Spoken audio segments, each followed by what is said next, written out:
Hello everyone, welcome back to my channel. तो दोस्तों Radhe Radhe friends, आज की इस वीडियो में हम बात करेंगे कुबेर पोटली, जिसे धन पोटली, लक्ष्मी पोटली कई नामों से जाना जाता है।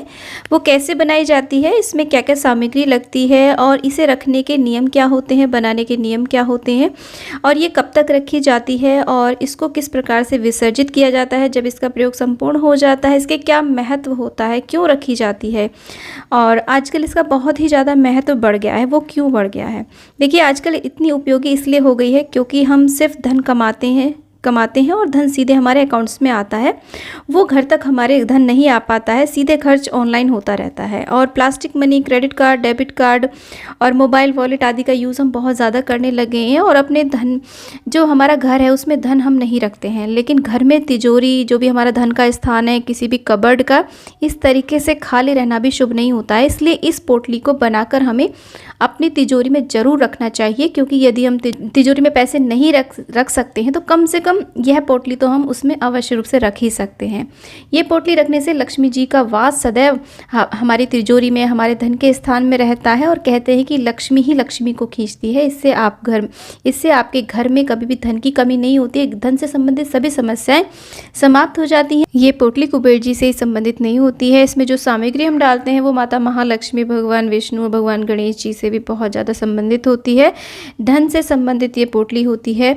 इससे धन संबंधित सारी समस्या समाप्त हो जाती हैं, जैसे धन का घर में कम आना, और यदि धन आता भी है तो टिकता नहीं है, कर्ज ज़्यादा हो गया है, पैसा कहीं डूब गया है, कहीं फंस गया है आदि बहुत सारी धन से संबंधित जितनी भी समस्याएं होती है ना, इस पोटली को रखने से वो सब समाप्त हो जाती हैं और इससे घर में धन, वैभव, लक्ष्मी जी की, कुबेर जी की कृपा प्राप्त होती है। और कुबेर जी तो सारे संसार के खजाने के स्वामी हैं, तो कुबेर जी की कृपा हो जाए तो फिर कहना ही क्या होता है। तो इस तरीके की देखिए पोटली आती है, मार्केट में मिल जाती है बहुत ईजीली, 15-20 रुपए की आपको ये मिल जाती है। सुनार के यहाँ भी मिल जाती हैं इस तरीके के पैकेट्स आदि में, वो ज्वेलरी रख के देते हैं। आप चाहे तो देखिए खुद भी बना सकते हैं घर पे, साटन के कपड़े से बना सकते हैं, कॉटन के कपड़े से बना सकते हैं, कोई भी कपड़ा हो। लेकिन इसका जो नियम होता है, इसमें लाल रंग का या गुलाबी या फिर आप ऑरेंज कलर का ही प्रयोग करें। आप काला, नीला या फिर किसी अन्य कलर का प्रयोग ना करें। ये जो पोटली होती है मुख्य रूप से लाल रंग की होती है। इसके अलावा आप ऑरेंज कलर या फिर आप पिंक कलर भी ले सकते हैं, क्योंकि महालक्ष्मी को ये कलर अत्यधिक प्रिय होते हैं। तो आप इसी प्रकार की पोटली का प्रयोग करें। स्वयं भी बना सकते हैं, मार्केट से भी आप ला सकते हैं। पोटली बनाने का जो पहला नियम होता है वो रंग से संबंधित, जो मैंने बताया आपको कि लाल, गुलाबी या फिर ऑरेंज कलर ही आपको लेना है। दूसरा होता है पीरियड्स में आप इसे नहीं बना सकते हैं। सूतक पातक यदि घर में लगा हो तब आप इसे नहीं बना सकते हैं। अशुद्धि की अवस्था में आप इसे नहीं बना सकते हैं किसी भी प्रकार की। अगर ग्रहण आदि लगा हो तब भी आप इसे नहीं बना सकते हैं। और पूर्ण रूप से शुद्ध होकर के ये पोटली बनानी है। पोटली बनाते समय चित्त हमें एकदम से शांत और प्रसन्न चित्त रह करके ही बनानी है। गुस्से में, डिप्रेशन, टेंशन में ये पोटली हमें नहीं बनानी चाहिए। और ये हमें कब बनानी होती है? धनतेरस के दिन आप इसे बना सकते हैं, बड़ी दिवाली के दिन आप इसे बना सकते हैं, या फिर देव दिवाली के दिन आप इसे बना सकते हैं। ये विशेष अवसर हैं जब आप इस पोटली को बना सकते हैं। सबसे विशेष अवसर होता है धनतेरस का और बड़ी दिवाली का। इसके अलावा यदि आप नहीं बना पाए हैं, मौके से आप चूक गए, तो आप किसी भी एकादशी के दिन बना सकते हैं, पूर्णिमा के दिन आप इस पोटली को बना सकते हैं। जब भी माता महालक्ष्मी का पूजन किया जाता है तब आप इस पोटली को बना सकते हैं। लेकिन विशेष दिन होता है धनतेरस का दिन और बड़ी दिवाली का दिन। तो देखिए, अब जान लेते हैं कि इसमें हमें किस किस सामग्री की आवश्यकता होती है। तो इसमें से जो भी सामग्री है वो देखिए, बहुत सारी सामग्री होती हैं। आप सामग्री विषम संख्या में 5, 7, 11, 21 जितनी भी आपको मिल पाए आप रख सकते हैं। और सामग्री को आप अच्छी प्रकार से धूप अवश्य दिखा लीजिए, क्योंकि सामग्री में कुछ सामग्री ऐसी होती है जो बहुत जल्दी से घुन जाती है, ख़राब हो जाती है। तो धूप ज़रूर दिखा लीजिएगा उस सामग्री को आप, ताकि वो पूरे वर्ष भर ऐसे ही रखी रहे, उसमें किसी प्रकार की कोई खराबी ना आए। और कोशिश करके ऐसी सामग्री रखिए जो जल्दी से घुनती ना हो। तो इनमें से ऐसा आवश्यक नहीं कि आप सारी सामग्री लें, इनमें से कोई भी आप 5 सामग्री ले सकते हैं, 7 ले सकते हैं, जितनी भी आपको उपलब्ध हो जाएं वो आप ले सकते हैं। आपको विषम संख्या में ही सामग्रियाँ लेनी हैं। तो देखिए, यहाँ पे सबसे पहली सामग्री होती है कौड़ी। कौड़ी हमें सफ़ेद या पीली लेनी है, काली कौड़ी हमें इसमें नहीं रखनी है। कौड़ी समुद्र मंथन में निकली थी समुद्र से, तो माता महालक्ष्मी को अत्यधिक प्रिय होती हैं। ये लक्ष्मी जी को आकर्षित करती हैं। तो आप 2 कौड़ी ले सकते हैं और आप 5 भी 7 भी ले सकते हैं। पोटली आप जितनी बड़ी बना रहे हैं उसके अनुसार आप ले सकते हैं। तो यहाँ पर मैं 2 कौड़ी ले लूँगी। और इसी के साथ में गोमती चक्र, देखिए इस तरीके से गोल गोल होते हैं, इसमें चक्र बना होता है एक साइड में, एक साइड से उभरे हुए रहते हैं। तो 2 हमें गोमती चक्र लेने हैं। ये भी माता महालक्ष्मी को अत्यधिक प्रिय होते हैं। और इसी के साथ में देखिए ये होती है गुंजा। इसे रत्ती भी कहते हैं। ये लाल रंग में, काले रंग में और सफ़ेद रंग में आती है। तो ये किसी भी पंसारी के यहाँ पर मिल सकते हैं आपको, या फिर सुनार के यहाँ पे भी आपको मिल सकते हैं। इसमें से जो काली गुंजा होती है ना, वो बहुत महंगी भी होती है और दुर्लभ भी होती है बहुत ज़्यादा। तो इसमें से तीनों में से यदि तीनों मिल जाती है तो आप तीनों का प्रयोग करिए, नहीं तो आप इनमें से एक कोई भी जो भी मिल जाती है रत्ती, उसे आप ले सकते हैं। 11 ले सकते हैं आप इसे संख्या में। और ये होता है नाग केसर। देखिए मेरे पास बहुत ज़रा सा ये आपको दिखाने के लिए इस तरीके से थोड़ा थोड़ा धनिया जैसा होता है, जैसे धनिया होता है ना, बस इसमें इसकी डंडी लगी हुई रहनी चाहिए। इस तरीके से 1 चम्मच के करीब हम इसे ले लेंगे। नाग केसर होता है ये। इसी के अलावा आपको यदि शतावर मिल जाता है तो शतावर आप ले सकते हैं 11 संख्या में। और ये लघु नारियल होता है, लघु नारियल ये भी मिल जाता है पूजा सामग्री शॉप पे आपको मिल सकता है, पंसारी के यहाँ मिल सकता है। बहुत छोटे साइज़ का होता है, क्योंकि देखिए बड़ा नारियल तो हम इसमें नहीं रख सकते हैं पोटली में। और इसी के साथ में आप 2 सुपारी ले लीजिए। और सुपारी के साथ में कंजा आता है, कुछ कुछ सुपारी जैसा होता है, कमलगट्टे से थोड़ा सा बड़ा होता है, वो आप ले सकते हैं। और साथ में देखिए 2 लौंग, 2 इलायची आप ले लीजिए। और इसी के साथ में 5 कमलगट्टे, 5 की जगह आप 7, 11 जितने चाहे उतने ले सकते हैं। कमलगट्टे भी माता महालक्ष्मी को बहुत ज़्यादा प्रिय होते हैं, कमल का बीज होता है ये। तो इस तरीके से आप यहाँ पर 5 कमलगट्टे ले लीजिए। और यहाँ पर देखिए 2 हल्दी की गांठें आप ले सकते हैं। हल्दी 2 प्रकार की इसमें यहाँ पर प्रयोग की जाती है, काली हल्दी और पीली हल्दी। इनमें से जो भी हल्दी आपको मिल जाती है आप वो ले सकते हैं। और इसी के साथ में पीली सरसों बहुत ही शुभ रहती है, तो पीली सरसों भी आप ले सकते हैं, करीब 1 चम्मच आप ले सकते हैं पीली सरसों। और इसी के साथ में देखिए धनिया, धनतेरस के दिन भी धनिया लाना बहुत ही शुभ रहता है। धनिया का अर्थ होता है धन, तो आप 1 चम्मच के करीब धनिया आप ले सकते हैं। साथ में तेज पत्ता, तेज पत्ता भी बहुत ही ज़्यादा लक्ष्मी माता के पूजन में प्रयोग में लाया जाता है और लक्ष्मी को, धन को आकर्षित करता है। तो आप ये देखिए इस तरीके से काली हल्दी की आप 1 गांठ ले सकते हैं। हल्दी में जो भी आपको मिल जाती है दोनों में से वो आप ले सकते हैं।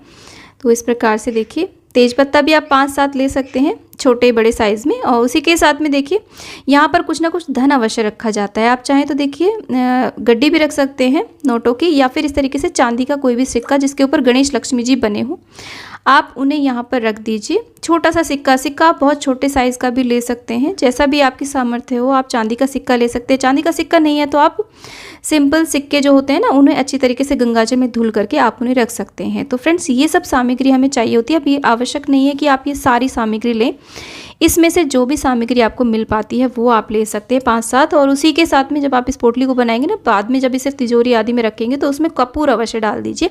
इससे क्या होता है कि हमारी जो सामग्री है ना वो बहुत जल्दी से ख़राब नहीं होती, हमारी पोटली सुगंधित रहती है। और इसके अलावा यहाँ पर देखिए कहीं कहीं पर काले चावल का भी प्रयोग किया जाता है। आप सफ़ेद चंदन भी ले सकते हैं, गुलाब के फूल सुखा करके भी आप इसमें डाल सकते हैं, कमल के फूल भी इसमें आप सुखा करके डाल सकते हैं। इस तरीके से देखिए ऐसी पोटली होती है, आप उसमें भर सकते हैं इस सारी सामग्री को। और अगर आपको पोटली नहीं मिल पा रही है तो आप किसी लाल वस्त्र में, सूती लाल वस्त्र में इस सब सामान को अच्छी प्रकार से बांध करके भी आप रख सकते हैं। पर पोटली ज़्यादा अच्छी रहती है, क्योंकि देखिए माता महालक्ष्मी के जितने भी पूजन होते हैं ना ऐश्वर्यपूर्ण होते हैं, तभी तो वो ऐश्वर्य देती हैं। तो कोशिश करके आप इस पोटली को ले आइएगा, बहुत ज़्यादा महंगी नहीं आती है। नहीं तो आप खुद भी बना सकते हैं, यदि आप थोड़ी बहुत भी सिलाई करना जानते हैं तो आप इसे खुद भी घर पर बना सकते हैं। कोई भी कपड़ा आप ला करके, लेकिन कोरा कपड़ा होना चाहिए, पुराना नहीं होना चाहिए। अब जानते हैं कि हम इस पोटली को किस प्रकार से तैयार करेंगे। तो देखिए धनतेरस वाले दिन या बड़ी दिवाली के दिन आप इस पोटली को तैयार करिए। चाहे तो पूजा स्थल पे जब आप शाम को पूजन करें तभी बैठ करके आप इसको तैयार कर सकते हैं। तो जब भी आप एक एक करके सामग्री को आप इसमें डालें तो आप यहाँ पर बोल सकते हैं, मंत्र का जाप जरूर करिएगा। ओम श्री गणेशाय नमः, ओम लक्ष्मी देव्यै नमः, ओम श्री विष्णवे नमः, कुबेर देवता की जय हो। इस प्रकार से आप बोलते हुए आप सारी सामग्री को इस पोटली में डालते रहेंगे। तो चाहे तो देखिए सारी सामग्री को अर्पित कर दीजिए माता महालक्ष्मी को पूजन में, उसके बाद में आप पोटली बनाइए, या फिर आप पोटली बना करके माता को अर्पित कर दीजिए, उसके बाद इसका पूजन करिए। तो ये धूप दीप अक्षत रोली मौली चंदन से हमें इसका पूजन करना है अच्छी प्रकार से। जब आप कुबेर पूजन कर लें, लक्ष्मी पूजन कर लें, गणेश जी का पूजन करने के बाद में आपको पोटली का सेम उसी प्रकार से पूजन करना है। इसको लक्ष्मी स्वरूप मान करके ही हमें पूजन करना है।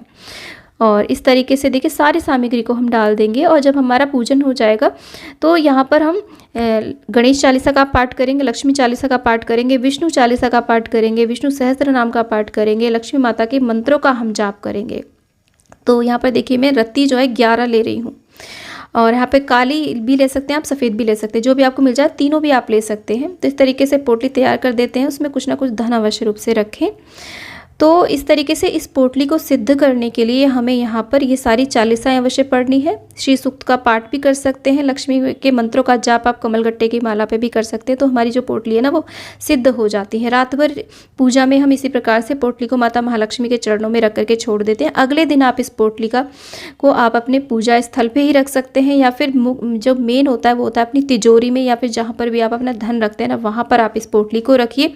आप जब डेली पूजा करते हैं तब आप इस पोटली को धूप दीप दिखाइए। डेली भी नहीं दिखा पाते हैं तो विशेष अवसरों पे तो आप इस पोटली का पूजन विशेष रूप से करिएगा। जो भी विशेष अवसर आते हैं, बड़े बड़े त्यौहार आते हैं ना, तब आप इसका पूजन करिए। और विशेष तो तभी रहता है जब हम डेली इसको धूप दीप दिखाते हैं। और इसमें कपूर ज़रूर डाल दीजिएगा, नहीं तो इसकी जो सामग्री है वो बहुत जल्दी से घुन जाती है, ख़राब हो जाती है। अब देखिए ये पोटली हमें कब तक की रखनी होती है। आप चाहे तो इस पोटली को 1 वर्ष के लिए भी रख सकते हैं, 11 वर्ष के लिए भी रख सकते हैं, 5 वर्ष के लिए भी रख सकते हैं, यानी कि जब तक इसकी सामग्रियाँ ठीक रहें तब तक आप इस पोटली को रख सकते हैं। और जो सामग्री हमारी ख़राब हो जाती है उनको आप हटा दीजिए, नई सामग्री आप वो डाल सकते हैं। इसमें पुरानी सामग्री जो चलती आ रही है उसको आप ऐसे ही रहने दे सकते हैं, क्योंकि देखिए जो भी हमारी श्रद्धा से संबंधित चीज़ें होती हैं, जो भी वो सिद्ध हो जाती हैं। जो जितने ज़्यादा समय के लिए हमारे पास होती है ना वो उतनी ही विशेष बन जाती हैं, उसमें हमारी भक्ति की शक्ति समाई हुई रहती है। तो सामग्रियों को आप हटा देंगे। अब जैसे ये हमने 1 वर्ष के लिए स्थापना करी है, तो जब आप नई पोटली ले आएँ, उसका पूजन कर लें, उसकी स्थापना कर लें, उसके बाद अगले दिन आप पुरानी पोटली को हटाएंगे। इसी प्रकार से 11 वर्ष में आप करेंगे। अब देखिए जो सामग्री खराब हो गई है उसको कैसे हटाएंगे, कहाँ विलीन करेंगे, या फिर जो आपकी पुरानी पोटली है उसको आप विसर्जित करना चाहते हैं तो उसको कैसे विसर्जित करेंगे। तो इस देखिए लक्ष्मी पूजन से संबंधित ये नियम होता है कि जो भी सामग्री होती है उसका विसर्जन हमें घर से बाहर बिल्कुल भी नहीं करना होता है। चाहे हम जल विसर्जन करें, चाहे हम भूमि विसर्जन करें, उसे हमें अपने घर के अंदर ही विसर्जित करना होता है, विलीन करना होता है। तो ये जो पोटली है, अगर हो सके तो आपके पास कोई कच्ची जगह हो तो वहाँ दबा दीजिएगा, नहीं तो आप अपने गमले में ही इसे दबा सकते हैं। कोई भी बड़ा सा गमला हो, पौधे के नीचे आप इसे दबा दीजिएगा, ये विलीन हो जाएंगी। और आपको इस सामग्री को कभी भी, देखिए लक्ष्मी पूजन से संबंधित कोई भी सामग्री है उसे घर से बाहर बिल्कुल भी आपको विसर्जित नहीं करना है, घर में ही हमें इसे विसर्जित करना है। तो इस तरीके से आप 1 वर्ष के लिए भी स्थापना कर सकते हैं। नई पोटली ले आइए, फिर पुरानी को आप विसर्जित करिए। बहुत ही विशेष होती है ये पोटली, बहुत ही ज़्यादा चमत्कारिक होती है, धन की वर्षा करने वाली होती है, धन संबंधित सभी समस्याओं को समाप्त कर देती है। तो इस दीपावली पे आप इस पोटली को अवश्य रूप से तैयार करिए, बहुत ही ज़्यादा लाभकारी होती है। क्योंकि फ्रेंड्स आजकल क्या होता है कि हम कमाए जा रहे हैं, धन बैंक में आता है, बैंक से ही खर्च हो जाता है, घर तक लक्ष्मी माता हमारे घर नहीं आ पाती हैं। पहले समय में क्या होता था, हमें वेतन मिलता था, वेतन हमारे घर आता था और उसको सबसे पहले मंदिर में उसे चढ़ाया जाता था, माता महालक्ष्मी के चरणों में उसे अर्पित किया जाता था, उसके बाद ही वो खर्च होता था। लेकिन अब घर जो माता महालक्ष्मी है वो हमारे घर तक पहुंचती ही नहीं है, बाहर से बाहर ही वो खर्च होती रहती है। तो इसलिए हमारे जो धन में बरकत नहीं आती है, हमारे घर में समृद्धि नहीं आती है। हम कमाते तो बहुत हैं, लेकिन जैसे ही हम कमाते हैं वैसे ही वो दुगना खर्च होता जाता है। तो इस तरीके के उपाय हमें अवश्य रूप से करते रहने चाहिए, तो हमारी जो तिजोरी है वो कभी भी खाली ना रहे। इसलिए हमें ये पोटली अवश्य रूप से रखनी है। ये माता महालक्ष्मी का ही स्वरूप है, उनका स्वरूप मान करके ही हमें इनका पूजन करना चाहिए। तो उम्मीद करती हूँ कि वीडियो आपके लिए बहुत ही ज़्यादा यूज़फुल रहा होगा, ज्ञानवर्धक रहा होगा। वीडियो थोड़ा भी यूज़फुल लगा तो वीडियो को लाइक शेयर, चैनल को जरूर सब्सक्राइब करिएगा। और इसी प्रकार की प्यारी प्यारी वीडियोज़ देखने के लिए आप हमारे साथ बने रहिएगा। वीडियो को ज़्यादा से ज़्यादा शेयर करें, लाइक करें और कॉमेंट बॉक्स में लक्ष्मी मैया की जय आप अवश्य लिखें। दोस्तों मिलती हूँ नेक्स्ट वीडियो में, तब तक के लिए हरे कृष्णा, राधे राधे, जय हो लक्ष्मी मैया।